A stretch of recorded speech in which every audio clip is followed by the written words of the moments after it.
Hello, everyone. Welcome to the Onyx Path Twitch, where today we are here, the final day of Onyx PathCon 2026.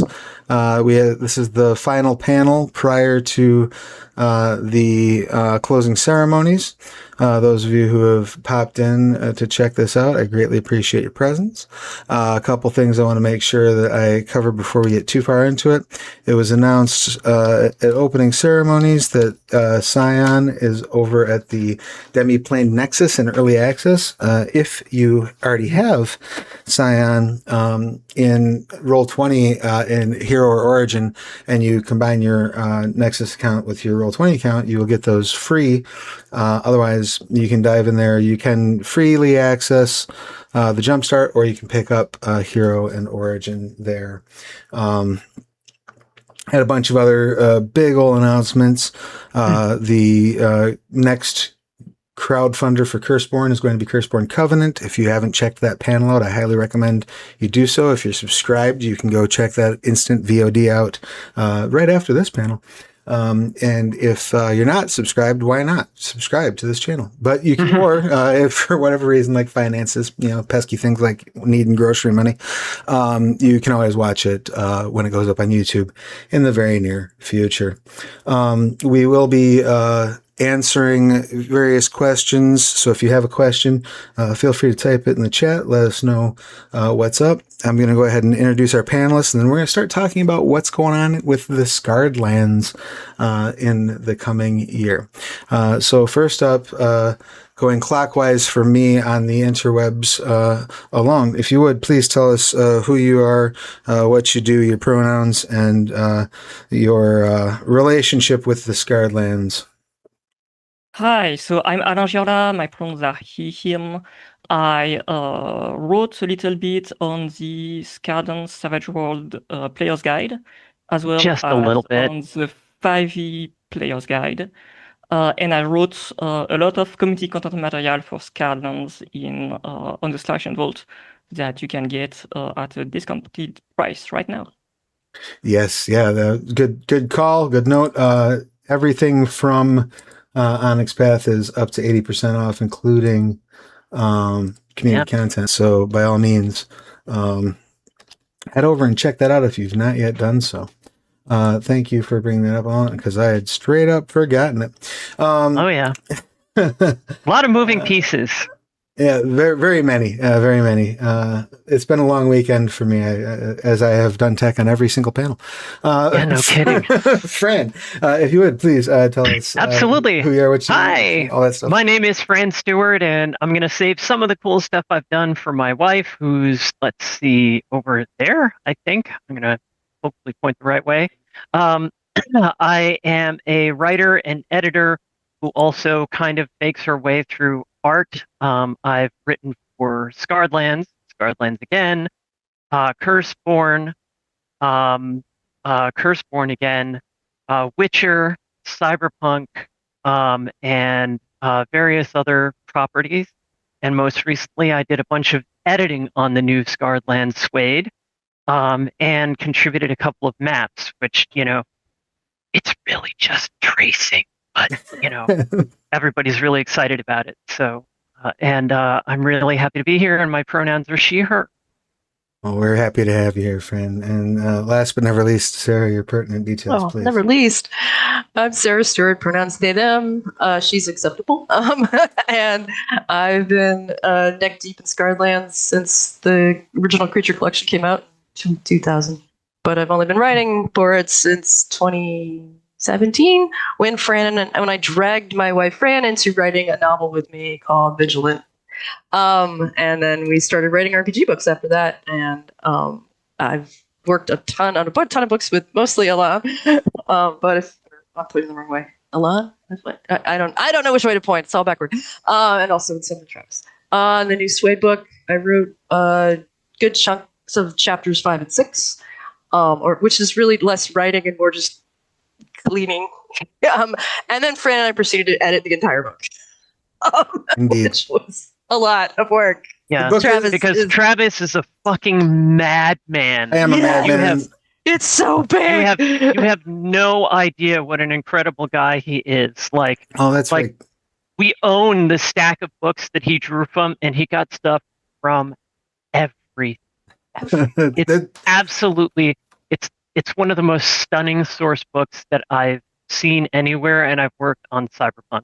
Like to the Well, point I where I appreciate was like, that. this Thank you. isn't this, and Travis goes, yes, it is, and I'm not used to. No, it's not. Let me find that. Oh god and damn, he was dude, you're right. And I was like, oh, you're right, it is. Mhm. there was a lot But of that's that a lot of lore to go through. So yeah, let me hit the high points. First of all, before I get too far into it, you can still pre-order the Savage Worlds Scarred Lands Player's Guide over at Kickstarter. I'm gonna grab that link real quick and drop it in the chat. It's going to be up for pre-order until very soon, hopefully, when we get the layout approvals back from Onyx Path. I sent those in shortly before the convention, so I'm sure Rich has not had time to look over them yet. But as soon as that is back, I will be putting it up for the backers to basically give one more errata pass, and then we'll be closing the pre-orders. So you want to get in there and pre-order it now, especially because after having done a bit of the old layout, I have discovered that this book is 408 pages long right now. That may shift a little bit, but it's about where it's going to be at. So you're And definitely... that's after me going through it with a bandsaw, chopping off whole paragraphs of extra words too. So god damn. There's a lot of stuff in it. It's dense. Yep. So the POD will probably be a little bit on the pricey side. So having that coupon that you get for pre-ordering will be handy. But I want to talk about why it's such a big book. There is a 25-year publication history of Scarred Lands. And in that time, there have been several gods. You have 8 divine victors. You have the demigods, dozens of them.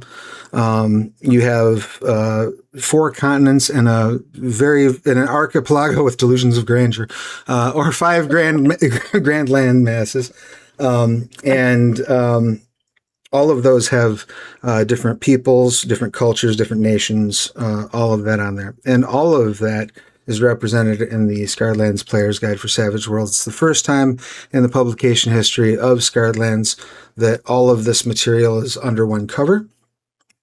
So that's super cool. It's a really big badge of honor for me.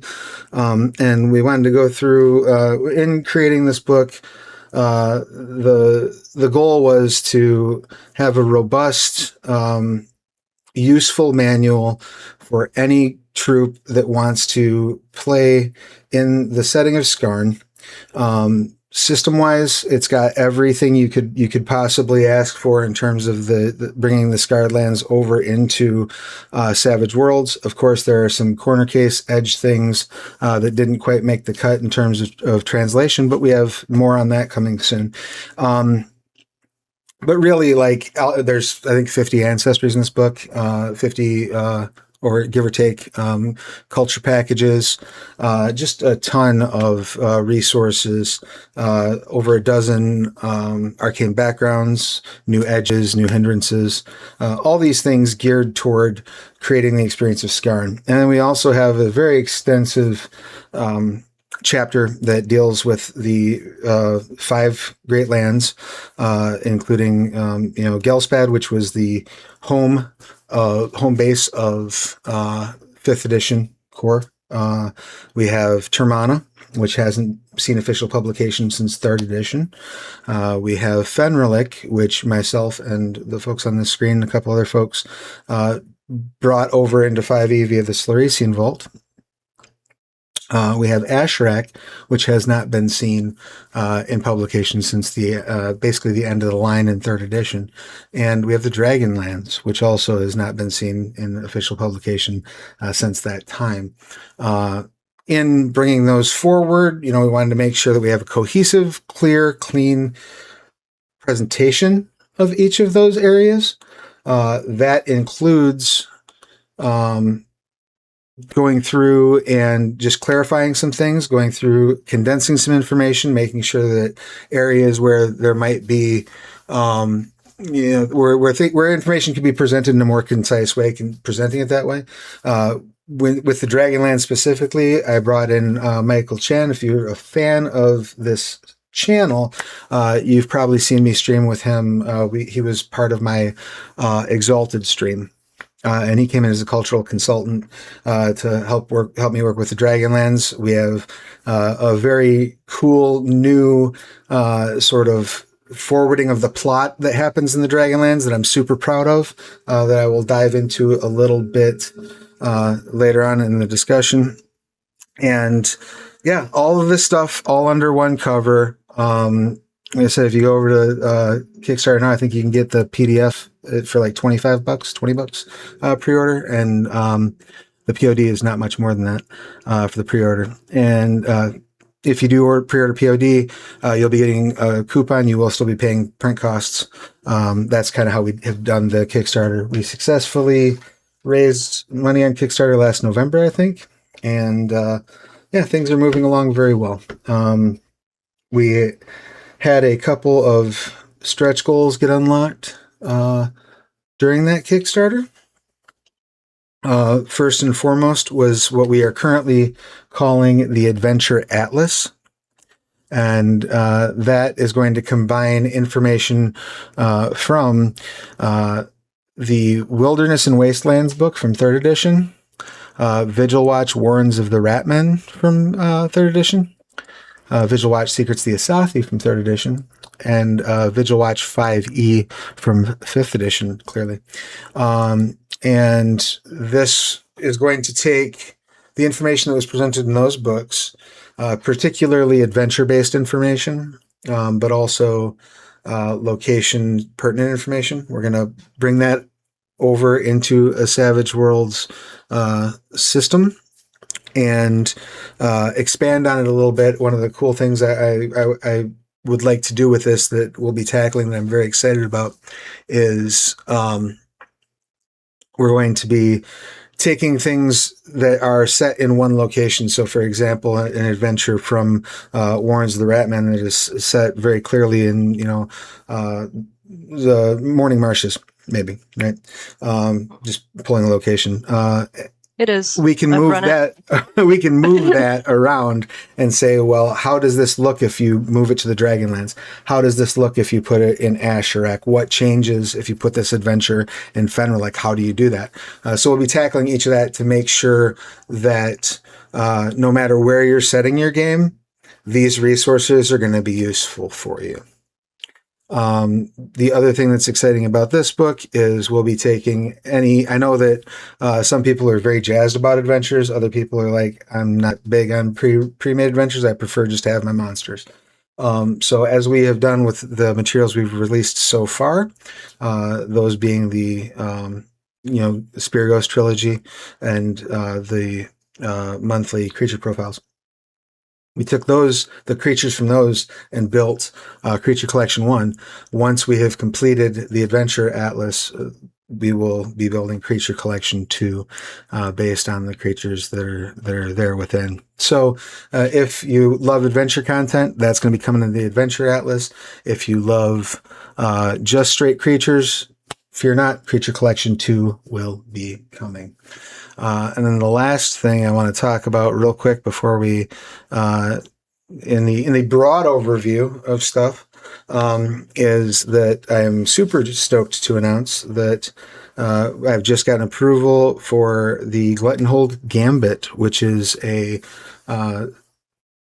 Savage Worlds plot point campaign. It's a type of campaign structure that's used with the Savage Worlds system, that basically you have sort of these main beats that you build a story around, and you have little Savage tales that are kind of one-offs connected to that main through line, but also able to be run as a standalone.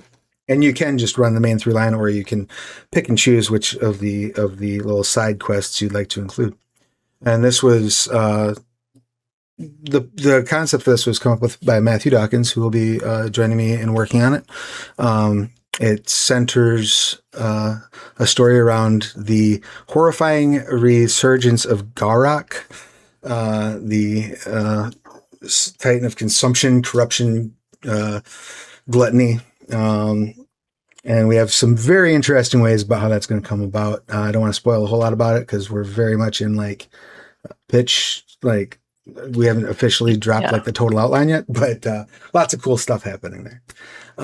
So that being said, it's the big grand overview of what's going on with Scarred Lands. If anybody has a question, please feel free to pop it in the chat. I'll be happy to answer it.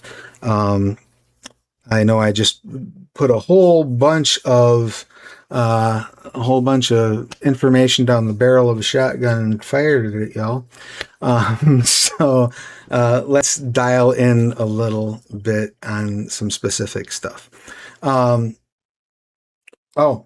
Forgot one last thing I do want to make sure I talk about. See, this is why I should have notes. I do have notes. I just now looked at them.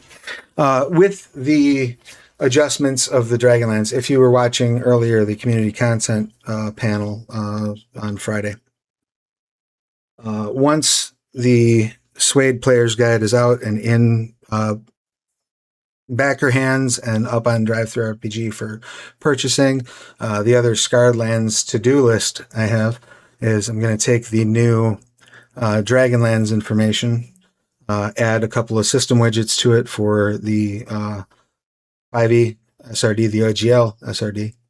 And put 5.5 on. I'm not going to be doing 5.5. I'm going to be doing. Oh, you're going to be doing 5. I'm going to be doing 5e, and throwing that up on the Sluritian Vault. But the other thing that we did announce was the 5.2 SRD. We don't want to confuse anybody. Thanks, Wizards. Appreciate it. The 5.2 SRD, which is the 2024 D&D rules, which uses the Creative Commons and all that stuff. That is now unlocked. You can take any existing unlocked Scarred Lands content and put it up using the 2024 rules. So if you wanted to convert something that appeared in, Vigil Watch 5e, and you're like, you know what, everything that's going on over at Savage Worlds is cool, but it's not my cup of tea. I'm really liking this new D&D set. You can go through and convert that to the current SRD rule set.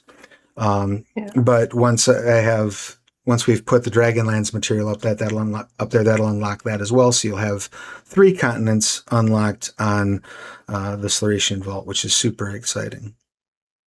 Yeah, on D&D Beyond, they've actually referred to it as 5.5. So I'm pretending, at least, that Wizards of the Coast is now calling it 5.5. the thing that I was referring to, and the thing that I want to avoid any audience confusion with, is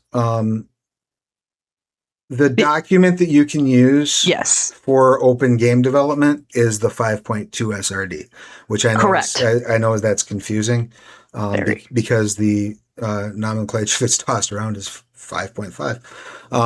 So that's not. What was the case with 3.5 too? Because it was 3.5 D&D, but the SRD was 3.1 or 3.2. So it's always been.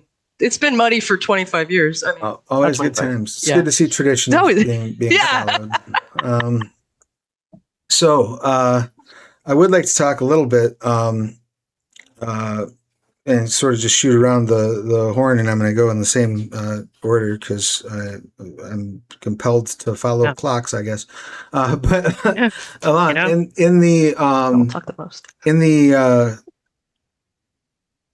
Savage Worlds Player's Guide, you did some writing for me. You did some writing on the continent of Termana, which I understand is a bit of a personal passion of yours, a place you like. Yep. If you could talk a little bit about what's in this book for Termana. So in Termana, in the chapter for Termana, you'll get the description of the different nations that exist in this region, and also the different geographical regions that are outside that are not ruled by a nation, an organized nation. But that doesn't mean that these regions are not inhabited. So you get a lot of information about the people who live there and the different relationships that these peoples and tribes have with one another. Notably, there is a region that's quite isolated from the rest of the continent that's called the Gamil Ganges, where you get different people that sometimes they trade with one another, sometimes they go to war with one another. So it's and they have different belief systems as well. And something very interesting about Termana is that there are people there who believe in the gods and who pray to the god.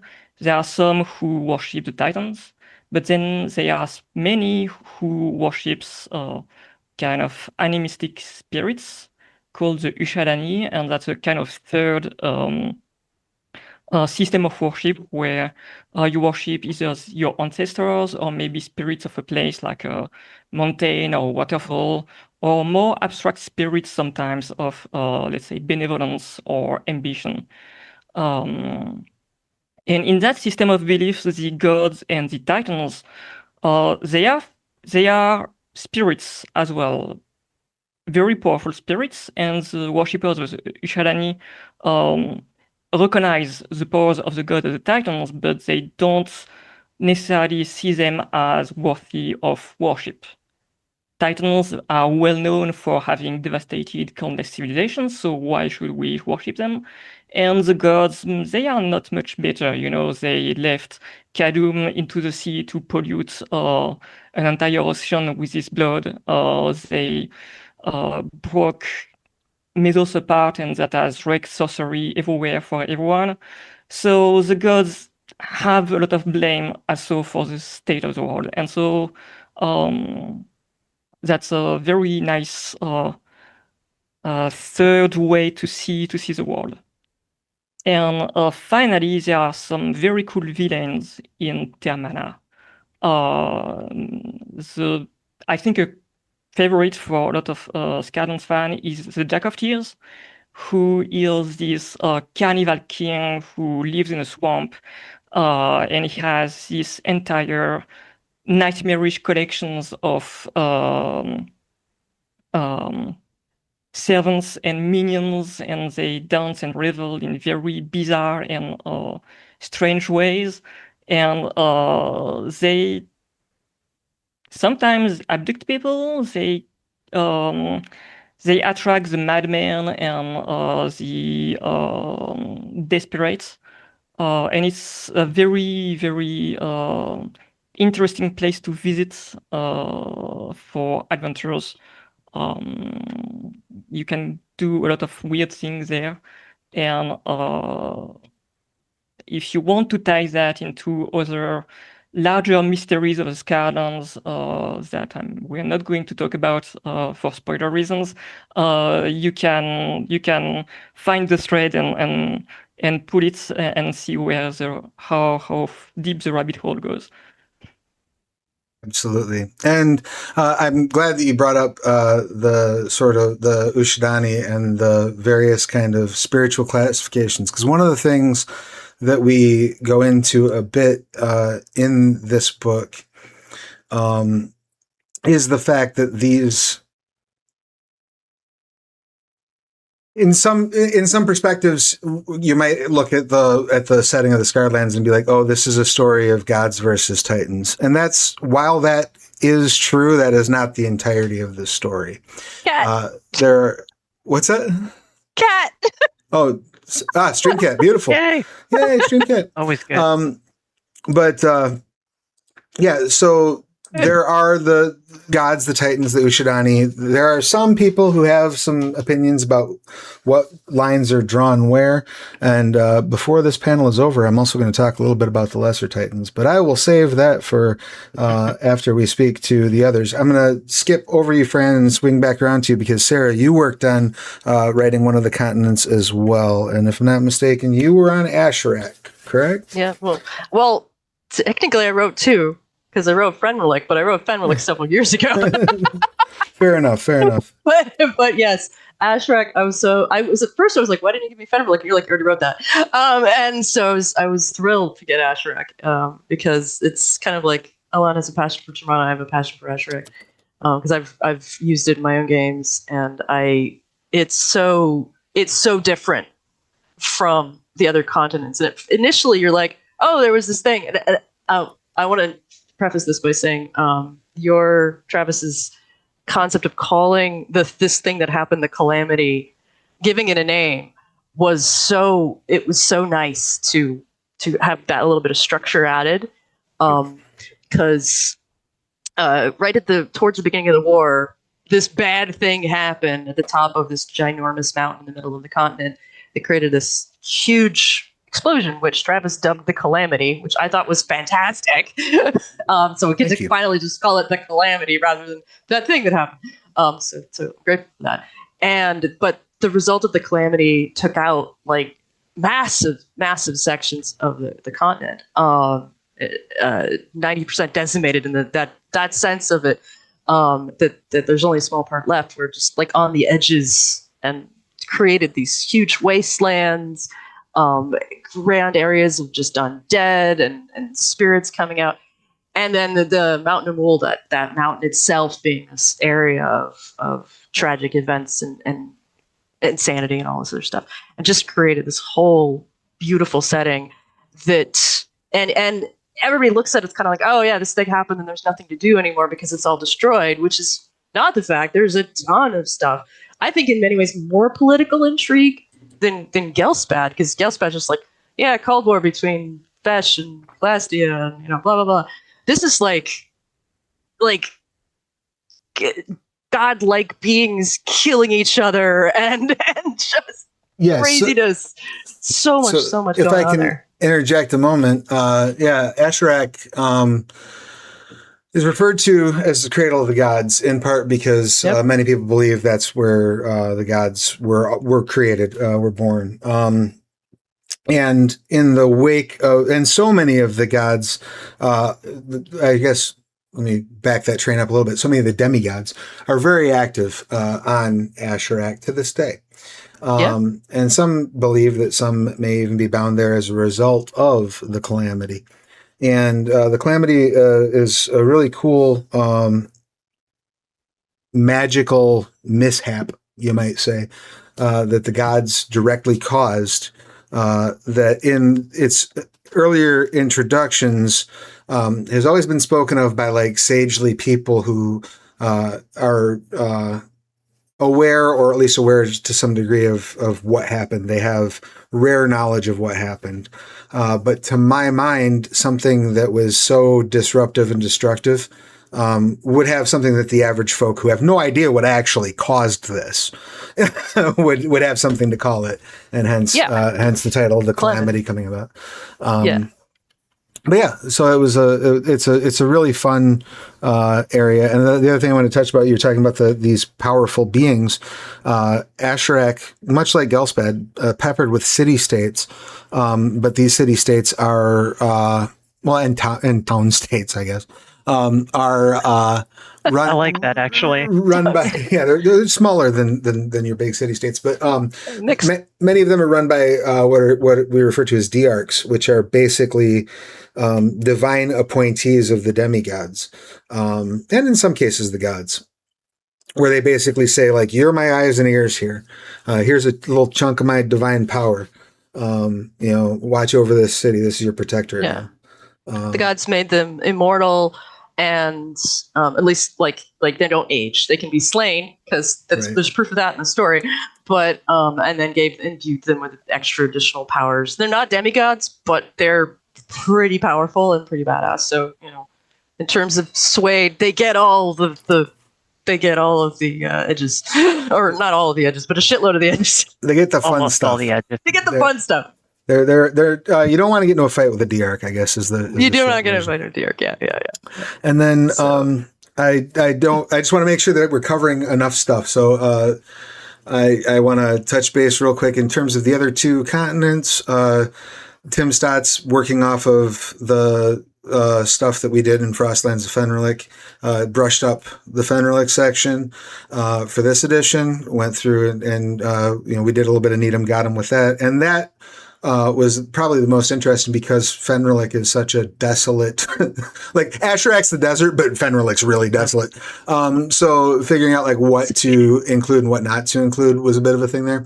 And then my wife, Sarah Scharnweber, did the Gelspad region, which if you're a fan of 5e, you're not going to find anything like unfamiliar in that section.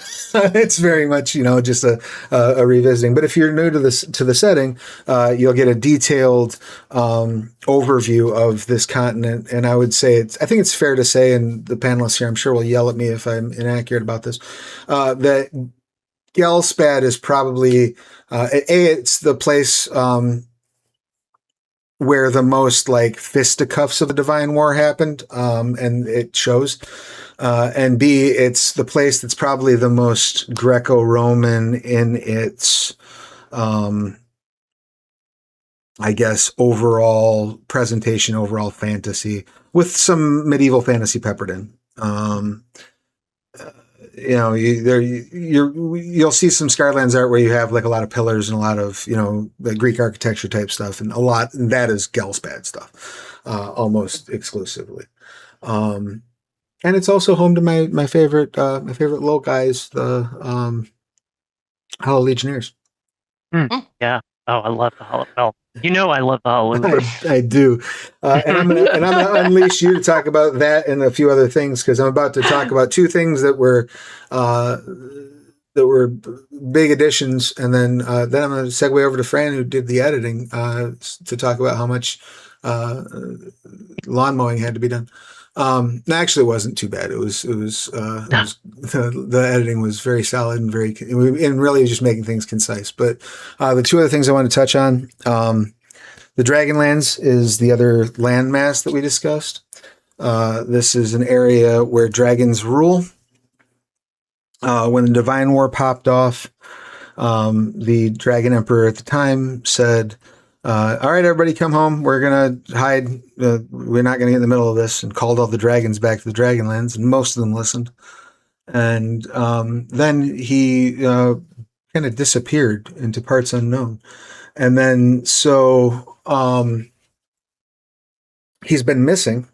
And throughout the intervening years, various expeditions have gone out and sort of tried to find him and done a little bit of investigation to no luck. And then recently, within recent memory, I'll say, a group went out, was presumed dead, and then all of the dragons suddenly felt this energy coming from an area that they don't generally go to in the Dragonlands. And when they show up, one of the oldest, meanest dragons is laying there dead with a little kobold lady that went on that expedition, just glowing with all sorts of magical power. It's the most Scarred Lands possible answer of this epic quest that we must find what the hell is she doing there? Right. So the Kobold Empress has somehow discovered the body of the previous emperor, consumed it, and gained his power. So now the Dragonlands are under the rule of a Kobold Empress who is very much changing the way the world works for the Dragonlands. She is an expansionist. She wants to get out there, get involved in the world. She wants to meddle. So the dragons are back in play. It'll be interesting to see how that all comes together. And I can't wait to see what people do with it at the table and when it makes its way over to the Soratian Vault, because I think there's a lot of cool ideas hanging out in there. And then if I may? Go ahead. Yes. If people want a sneak peek of the Dragonlands, the actual play yesterday was characters from Gelspad arriving into Dragonlands and discovering that new society. So that can be if you're interested, you can watch this. It was tons of fun to play. I'm glad that you had a good time playing it, and thank you for running that. That was super cool of you. And the last bit I wanted to touch on before I let Fran loose. After we've got all these lands, we've got all these people, we've got all these new magical powers and edges and all these things. We have a chapter that's dedicated to the gods, the titans, and their various servants. We have we have a generic write-up for a god. If you wanted to bring in a new god, say something with 4 arms that was mentioned in one book one time, and you want stats for it, you could go ahead and grab that generic thing and apply those and adjust as needed. I love Orcanthus. Shut up. I'm not picking on your love. We facilitated your ability Yep. to bring them into the game. Mhm. And then we have stats for the victors, of course. And then we have, and in that, it also talks about some of the things about their worship. So you get to see how they're invoked. You can pray to them during situations for mechanical help at the table, and how those invocations work. And also you get to see some of the like petty infighting, because Scarred Lands has some roots in existing real world mythology, and gods are nothing if not petty. So there's some gods like, oh, you're my priest, you can't ask that dude for help. So there's a bit of that going on. And then we have each of the titans are presented. The gods are all there. The demigods, there's a generic demigod template, and then all the demigods, their information as well, including invocations. The titans are presented basically as adventure locations, kind of, and environmental conditions. I mean, they basically are geography with personalities. So Right, exactly. So each one is adventurable, basically. Each one that has a form is adventurable. Your Gulliban adventure would be very, very, very short. Not Gulliban, I'm sorry. Your Gormoth adventure would be very, very short. Both of them, really. Yeah, I guess was. But It'll be long but difficult. Right. Very, very difficult. But yeah, and these are all walkable. You can just plug them into your game if you want to try to figure out how to get down to Kadum and dig around in his chest. You're welcome to do so. The information is presented for you to do that. But you're probably going to be legendary level when you do it. I hope so, for your sake. And then lastly, we go into Lesser Titans, which is an interesting thing. It was a concept that was introduced in 5e. I take it a step further in that I kind of talk about how what does and does not constitute a Lesser Titan within the setting. It's really a classification that has some gray to it. And then I give a few example stat blocks of creatures that are arguably or believed to be, or in at least one case, definitely a Lesser Titan. And then we have just an appendix with creatures that are summoned by various gods or that you can summon with powers and things like that. So the whole thing comes out to 408 pages. I realize I just talked for a long time.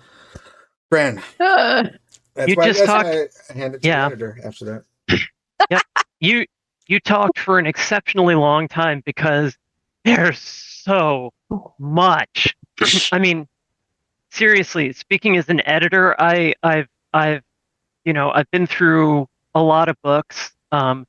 This thing is just enormous, and it ranges all over the place. And it's compiling information, as Travis said, from 1999 up to now. So condensing all of that down to get to, the really rich broth at the center, it was an exciting thing to do. And it was actually one of the things that really struck me was just how awe-inspiring it is, the range of material that's covered. I mean, I can't imagine somebody like that. There aren't a lot of settings that you could do this for, or that anybody would be crazy enough to do this. But like Scarred Lands, it's well upward of 30 books, I think. 45. Is it 25? 45. 45. And that's not even counting like all the stuff for the Silurian Vault, which is the canon or whatever. But yeah. It's like such an enormous range. It's freaking canon. Yeah. And so in terms of editing, Travis actually did the hard part, the thinky part, which is figuring out what's worth putting into this one book. What are the essentials that we want to talk about? And like there were things that I kind of halfway knew about a little bit because I live with Sarah, who is the Sage of Skarn. You have basically three people who really know Skarn on the channel right now, and Fran. But I think you have yeah, a little no, knowledge too, Fran. Just saying. Only I have through me. I have a little bit, but it's very specific and domain related. And it's mostly to like how many times the word "rise" shows up in text, things like that. But a lot. yeah, no. It's But yeah, no. Editing this was amazing because, like I said, it's the synthesis of dozens of writers over dozens of years coming together into one book, and Skarn is such a wonderful exercise in contrast and and diverse and interesting places to go and stories to tell. And there have been so many different little, dribbles and drabbles. And so having all of it in one place, it's really mind-boggling. And yes, it was a lot of work, and a lot of what I did was just but a lot of what I did was just the classic thing of scrubbing through and taking the language that you guys so exhaustively worked your way through and just neatening up around the edge, trimming off the loose hairs and, getting the passive voice out because we're all addicted to passive. Sure. And to be fair, you didn't edit the entire book either, because I did edit. No, I didn't edit the entire. I did not manage to edit the entire book because I was actually busy working on a couple of other projects, so I couldn't be on the whole thing. I wish that I had. And we had a finite amount of time. Yeah, exactly. The most important feature of the product is shipping it to the customer. So if you run into a bunch of typos in chapter 6, they're my fault because I edited chapters 5 and 6. In chapter 6, it's chonky, so be kind. It's a 60,000 word chapter or some such. I can talk briefly about the maps, actually. That was really fun to do because the maps have a really distinctive style, really neat, beautiful art style. And because everything goes back so far, not all of the stuff that we have, it's not like you can just go on a drive someplace and go, here's the art. A lot of the stuff that we have is reconstruction, or going back and trying to recreate what had gone before. And I had a lot of fun updating the Asherak map and the Dragonlance map. I actually, a while back, I did what I call the Ultra map of Gelspad because there's so much content on Gelspad, and the original maps didn't have everything on them. So I did a version of that map for the Scarlands wiki, and that let me build up sort of a style library that I was able to use to go back and pull up Asherak and Dragonlance. This is actually the first time those are getting color. So we got to have a lot of really cool discussions because, like, for Asherak, the ground is not ground colored in some areas. There are places like you're talking about magical Hiroshima. Yeah, it was a bad day that the calamity happened. So coming up with how do we convey all of that stuff was actually really exciting and a really fun challenge. And I'm really grateful that I got to do it. And it looks beautiful, and I'm very grateful for your work. We got about 15 minutes left, give or take.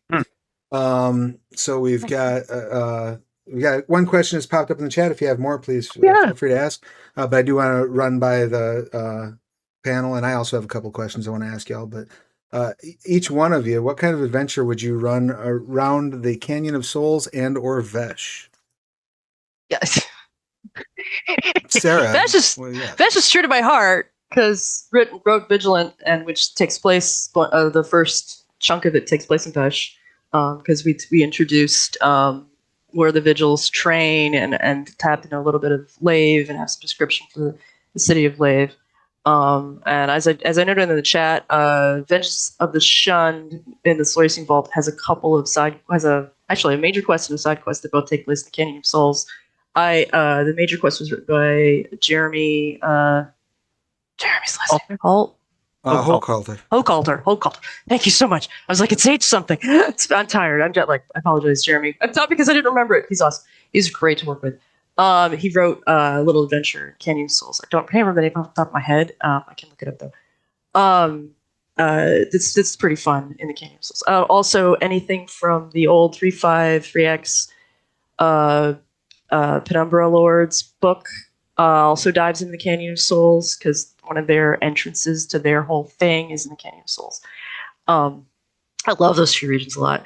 The one thing, and this is not meant to criticize this Suede book. It's so big.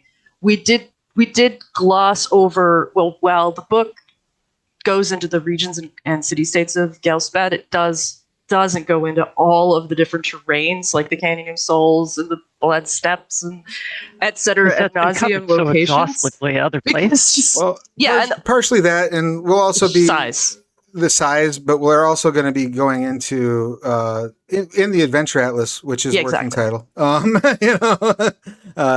that may change, but we're going to go into different terrains and stuff, and that'll give us an opportunity to get into some of those. Yeah, exactly.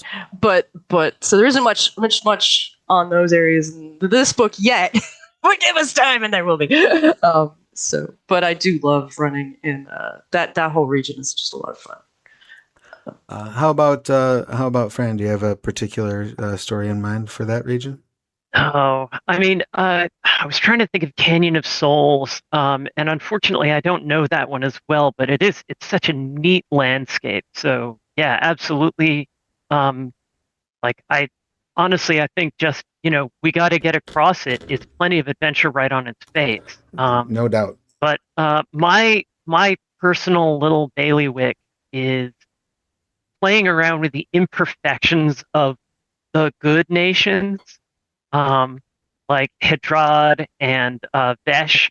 And for example, if I was gonna run a campaign in Vesh, I would do something where folks from the Waldborn come in and are like, "Hi, so we're people with a culture and interested in trade and stuff like that, and you keep treating us like we're all crazed cultists. Is there a chance we could have a little sit down and talk this stuff through, maybe?" And dealing with the complexities of people of goodwill on both sides, having to get past their past experience and their preperception of each other to go, all right, we got to change how we're doing things. And if we do that, we're all going to be more successful. Like one of the things that I absolutely adore about Skarn is the moral complexity. Like, yeah, sure, alignment, a schmeinment. You're lawful evil, I'm lawful good. That guy over there, that's got to stop because that's going to end the planet. We all need the planet. It's where we keep our stuff. Why we love Suede. No alignments in Suede. It was one of the great things about working with Savage Worlds was finding ways to take a system, a world that was built around that alignment axis, and find ways to convey those, I guess, kind of predilections, but without being chained to such rigid systems, if that makes sense. Which I think lends itself well to Scarlands. But you were saying? Sorry, I didn't mean to run over. Oh, no. I was just saying. I mean, that's more or less my idea. Is one of the things I find really interesting is when you've got the neutral good guys fighting the other neutral good guys over things that seem like there are actually real points on both sides, instead of just we have to kill the cultists who will fight to the very end to destroy the planet. And funny you should mention that, because that also, I believe, is an actual one of the adventures that we'll be referring to in the Adventure Atlas, is literally centered around that type of an exchange. So make sure you pick up the Adventure Atlas when it comes out. It should be hopefully sometime late this year, early next year. I don't like to do release dates because I don't like to disappoint people. Alone. Bad enough to do with the Kickstarter. So, according to the 3.x lore, there is an artifact very precious to Deneb that's hidden in the region of the Canyon of Souls and Ontenadzu. So if you take the Serpent Amphora campaign that centers about I mean, the villains of the Serpent of Aura campaign could have a very keen interest into that artifact for their own nefarious purposes. So what I would run is probably a kind of sequel to that adventure. Are you talking about Dennis Hart? Sorry to. That's an not an Otanazu. That's an Amalthea. It is. I thought I'm sorry. Well, Which is okay. really close to the Canyon of Souls. Yeah, Which is doesn't matter. really close. Oh, hey, it It's can like move. right outside of West Otanazu. Okay. So you know what? we're almost after there. After this panel, I'm going to double check. All that being It's an said, Amalthea. I swear it's an Amalthea. my quick answer, actually. Well, my quick answer is very geographically separated from it, but it's just a story I would love to see. There's a little group of dwarves that don't get talked about a whole lot that live up in this area called Crackadoom or Crackadome, depending on how you want to talk about it. Crackadoo. And we have included them as playable in this edition.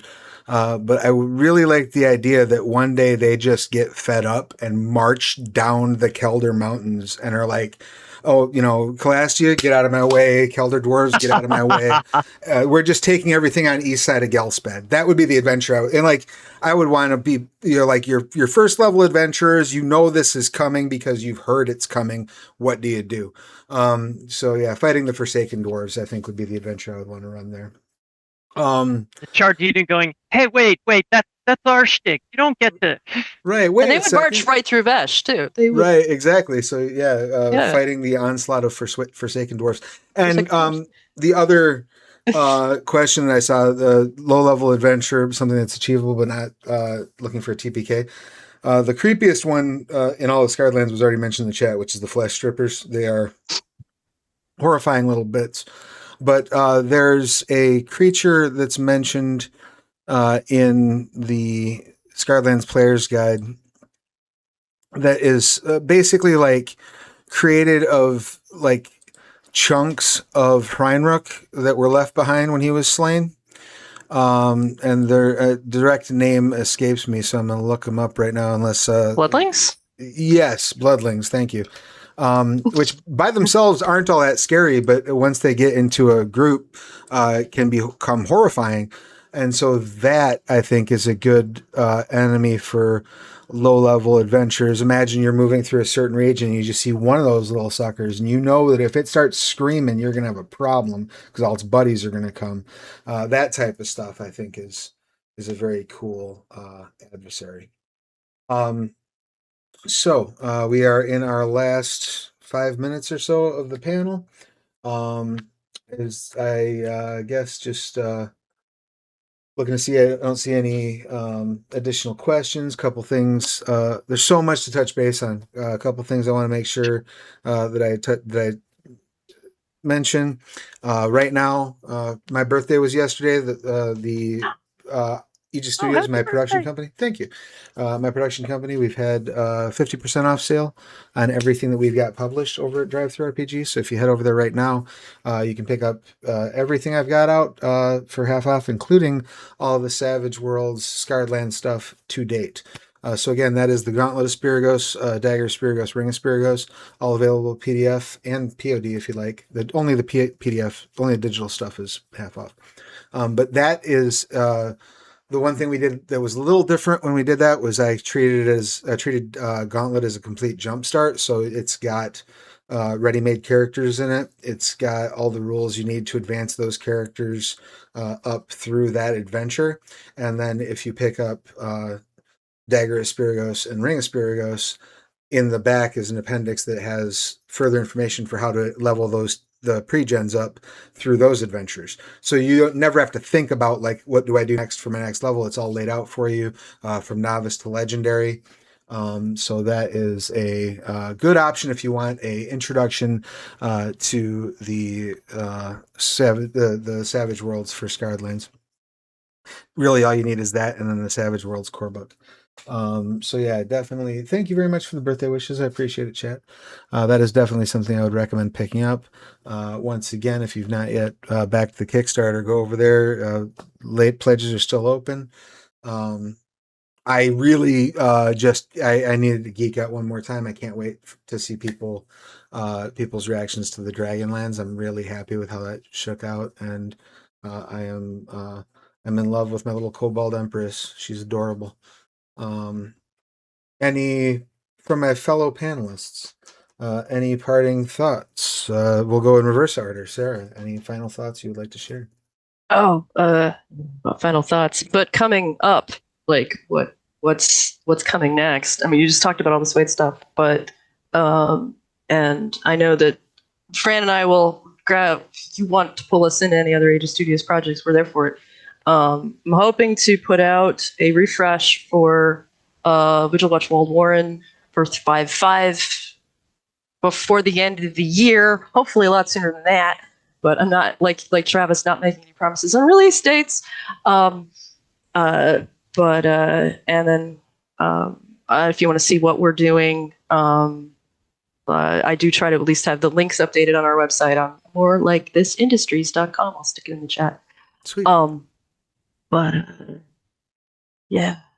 Rock and roll. Thank you very much for being here and taking the time and stuff. Yeah. I appreciate it. Fran, anything you want to add to that?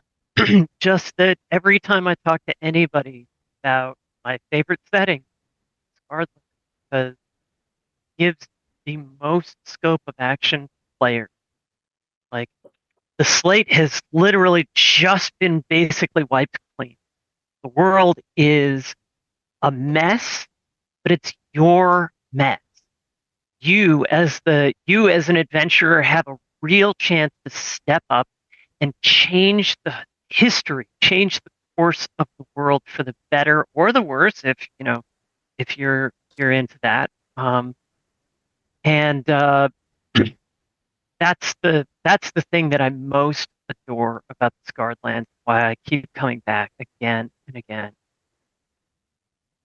Glorious. Well, thank you for sharing that with us, and thank you for being here. It's much appreciated. Pleasure. Alain, any final thought you'd like to share? Yes, last month we published with Julie Stubbs on the Slash and Vault a small supplement called New Territories.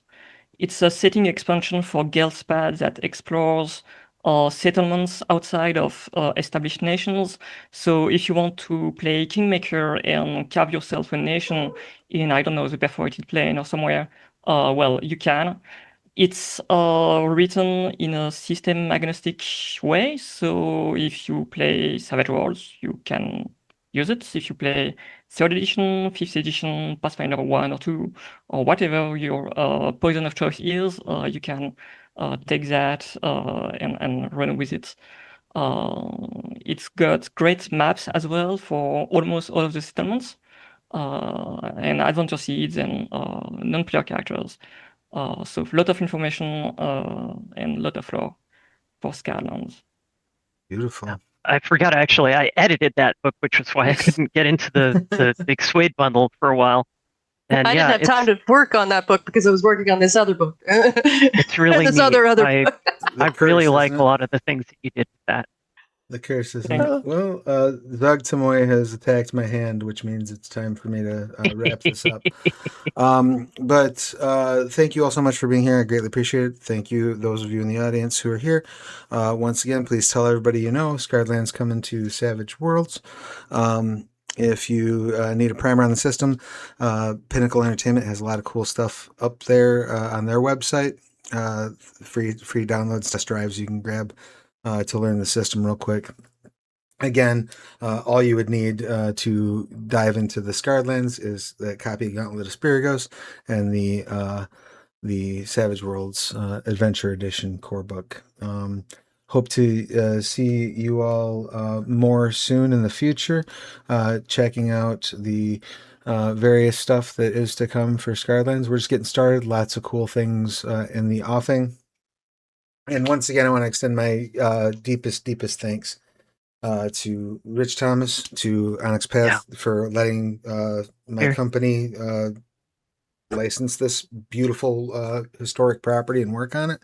And when you get as of right now, the way it's laid out right now, there's like a 3-page special thanks section for the player's guide, which lists basically everybody who's ever written for Scarred Lands. if we see far, it's because we're standing on the shoulders of giants. Thank you, everybody who's contributed to this game. It's huge. I am so glad to be carrying forward, this 25 years of legacy, and I hope to be able to, to be making stuff for 25 more. So, hang out. We will be raiding over to the Curseborn actual play in progress, and then I'll be back here in about 25 minutes for the closing ceremonies. End of the convention. Hard to believe. Take care of yourselves and each other, everybody. The world is a dark place. Be the light in somebody's life. See you around.